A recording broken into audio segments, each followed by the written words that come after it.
The Mind's Journey, a story of courage and change in a vibrant metropolitan area. There worked a therapist named Dr. Sarah Chen. She dedicated her career to exploring the complexities of human psychology, with a particular focus on how people navigate their inner worlds and connect with others.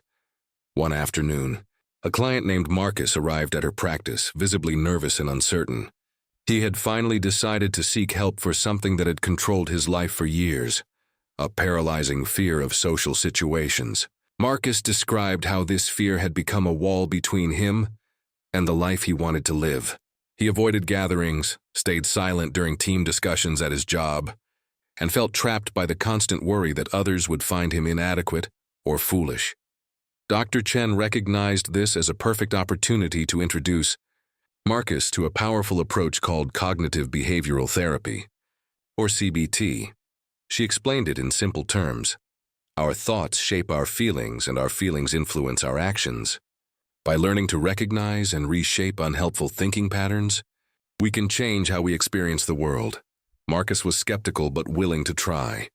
Dr. Chen gave him his first assignment, to become an observer of his own mind. She asked him to carry a small notebook and record moments when anxiety appeared, paying special attention to the specific thoughts that accompanied those feelings. Over the following weeks, Marcus began to notice patterns. His notebook filled with recurring themes. They think I'm boring. I'm going to say something stupid. Everyone can see how anxious I am. During their sessions, Dr. Chen gently guided Marcus through a process of examination. Let's look at this thought that everyone finds you boring, she suggested. What actual evidence do you have that supports this? And what evidence might contradict it? Marcus struggled at first. The thoughts felt like absolute truths. But as they explored together, he began to remember contradictory evidence. Colleagues who sought his opinion, friends who called him to chat, a neighbor who always seemed happy to see him. The certainty of his negative beliefs began to crack. Dr. Chen then introduced what she called the ladder of courage. Together they created a list of social challenges, arranged from least to most intimidating. At the bottom, making eye contact with a barista while ordering coffee. In the middle, joining a conversation at lunch. Near the top, attending a social event where he knew only one person. The strategy was simple but profound. Face fears gradually, in manageable steps, using the mental tools they were developing together. Marcus started small. That first week he focused only on eye contact and brief exchanges. His anxiety surged, but he also noticed something unexpected. When he stayed present despite the discomfort, the anxiety eventually subsided. People smiled back. Conversations were ordinary, not catastrophic. Week by week he climbed higher on his ladder. Each success, no matter how modest, became evidence against his old beliefs.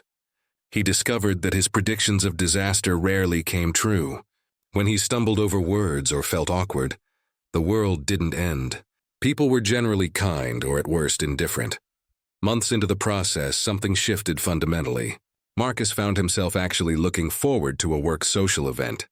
At the gathering, he initiated conversations, laughed genuinely, and left feeling energized rather than drained.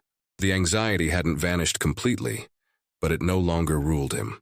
In one of their later sessions, Marcus reflected on his journey. I used to think the anxiety was telling me the truth about who I am. Now I see it's just noise. Sometimes loud noise, but just noise nonetheless. Dr. Chen smiled. This was the breakthrough she hoped all her clients would reach. You've learned something crucial, she told him. You discovered that you're not your anxious thoughts.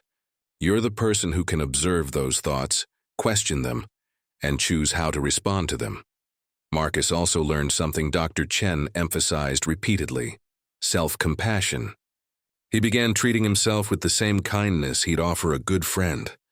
When anxiety appeared, instead of criticizing himself for feeling it, he acknowledged it with understanding. This is difficult, and it's okay that I'm finding it difficult. The transformation was remarkable. Marcus began building genuine friendships. He contributed ideas in meetings. He even started mentoring a junior colleague who reminded him of his earlier, more anxious self. His life expanded in ways he had once thought impossible. Dr. Chen watched his progress with deep satisfaction. His success story reinforced what drew her to this work in the first place: the human capacity for change. No matter how stuck someone feels, with the right guidance and genuine effort, transformation is possible. Marcus's journey became a quiet inspiration to others in Dr. Chen's practice. She would sometimes share his story, with his permission, to help new clients understand what was possible. It reminded them that anxiety, while real and challenging, doesn't have to be permanent. That with patience, practice, and the right strategies, people can reclaim their lives from fear. Years later, Marcus still experienced anxiety from time to time, but he now had a toolkit of strategies and, more importantly, the confidence that he could handle whatever arose. He had learned that courage isn't the absence of fear, it's choosing to move forward despite it. And Dr. Chen continued her work, one person at a time, helping individuals discover their own strength and write their own stories of transformation. Because that's what psychology at its best offers. Not a magic cure, but a path forward, a way through the darkness, and the reminder that change is always within our